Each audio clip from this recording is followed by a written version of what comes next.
Good afternoon. Thank you for being here today, and thank you to the State Attorney's Office for hosting this significant update in the investigation of the murder of Jared Bridegan. I'm joined here today by members of the Jacksonville Beach Police Department team, the ATF teams from Jacksonville and Orlando, and State Attorney Melissa Nelson and her team.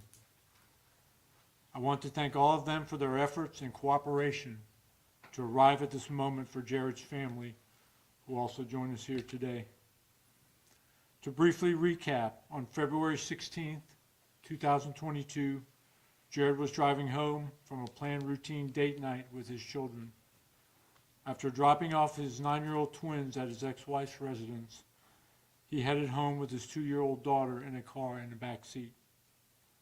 While driving on a dark stretch of Sanctuary Boulevard in Jacksonville Beach, Jared came across a tire blocking his route of travel. The tire was purposely placed there to make him stop, which he did. Tragically, he began to exit his vehicle to move the tire, and he was gunned down in cold blood.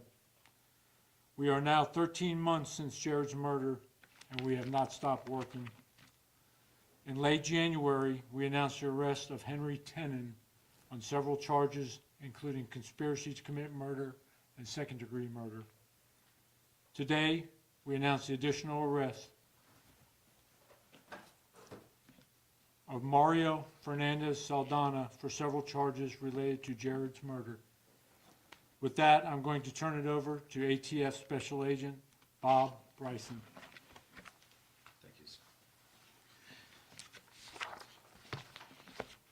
My name is Bob Bryson. I'm a group supervisor here in Jacksonville, Florida. On behalf of the U.S. Department of Justice, we're glad to contribute ATF's expertise in violent crime investigations and forensics to help bring closure to a tragic case. Earlier today, ATF agents arrested Mario Fernandez Saldana in Orlando without incident about 9:35 a.m. After his arrest, he was transported to the Orange County Jail.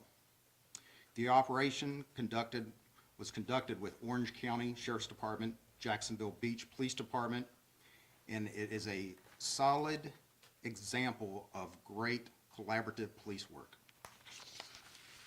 Today's announcement is only possible because of the tireless efforts of our detectives, agents, and the prosecutors.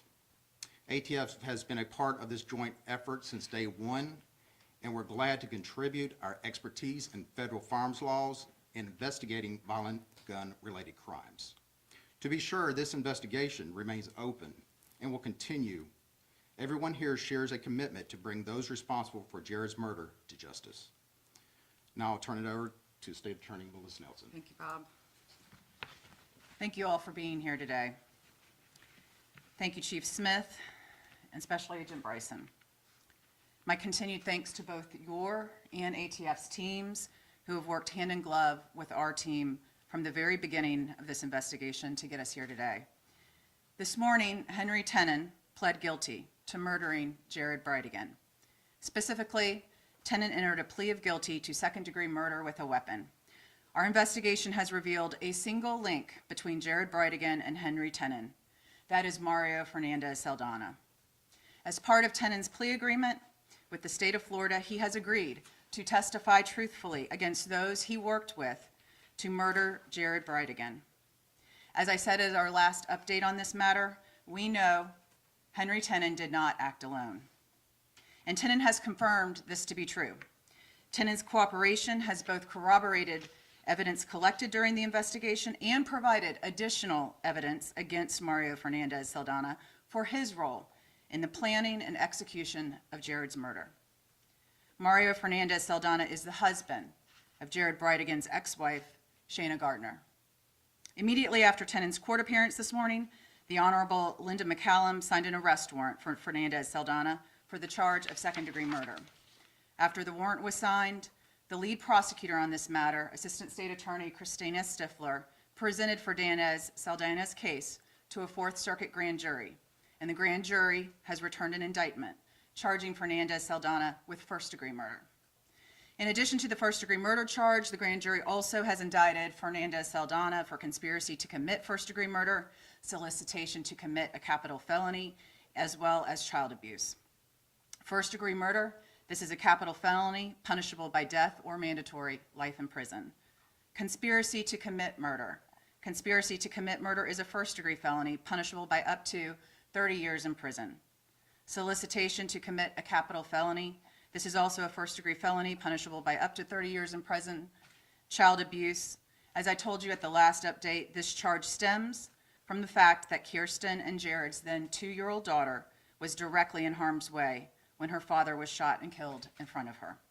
This is a third-degree felony punishable by up to 5 years in prison. This morning, as you've heard, while the grand jury was in session, ATF agents, Jacksonville Beach detectives, and the Orange County Sheriff's Office Fugitive Apprehension Team apprehended and arrested Fernandez Saldana in Kissimmee, Florida. He will be extradited to Duval County and go through first appearance upon his return.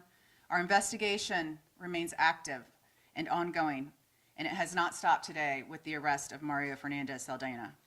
We all remain committed to seeking the truth, and that is the entire truth, and holding accountable every single individual involved in the murder of Jared Bridegan. And with that, we'll go ahead and take a few questions. State Attorney, can you answer why? What is the motive here? At this point, soon you're going to receive a packet of information, including the arrest warrant this morning. It's heavily redacted, and we're going to continue, because this remains an active criminal investigation, to be limited in the factual information that we provide, Vic. Yes, Rebecca? Does the family have anything to say? Yes. In fact, Kirsten has a statement. Would you like to come up, Kirsten?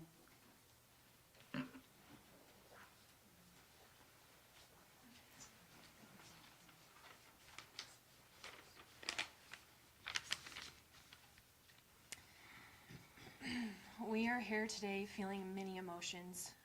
We have great relief knowing that 2 of the people behind my husband's murders are now behind bars and are no longer a threat to our family.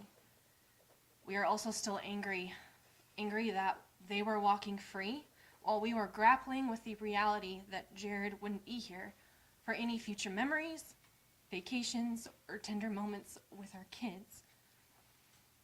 Angry that our youngest, who was 6 months at the time of his death, will have no memories of her father.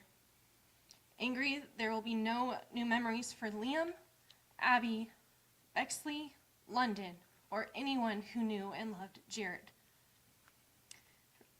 We have fought hard for the truth, and the world now knows what we have known all along, that Jared truly was an innocent victim.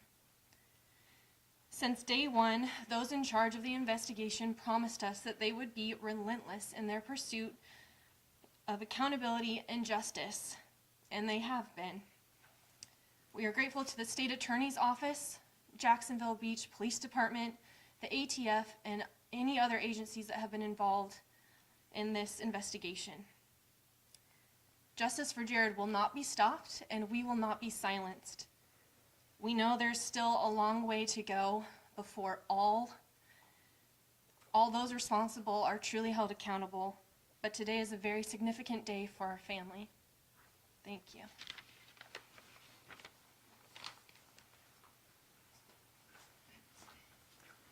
Melissa, can you tell Yes. us what is the connection between Henry Tenon and Mario Fernandez Saldana in this case? Henry Tenon was a tenant, a former tenant of a rental property that Mario Fernandez Saldana owned.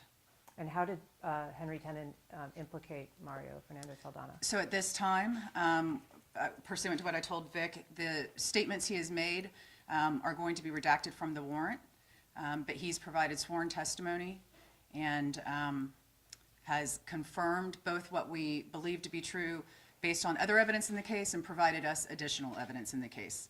And is this a death penalty case? So Ann, should we file a notice of intent to seek the death penalty, we will do it within the 5-day requirement after Fernandez Saldana is arraigned. State Attorney, are more arrests coming? At this time, I'm not going to answer that question. State Attorney, do you have a picture of who was the shooter, who was the driver, Henry Tenon has admitted that he in fact was the shooter. and whose gun was it? I'm not going to answer any any more factual details, and thank you for understanding. I'll reiterate this one thing. This is an active and ongoing criminal investigation. That is, in fact, the exemption under the Florida Public Records Law in which we've redacted certain information. And in due time, obviously, all of the facts and the evidence, as we know, will become available to all of you. Thank you for coming today. I'll have the rest of my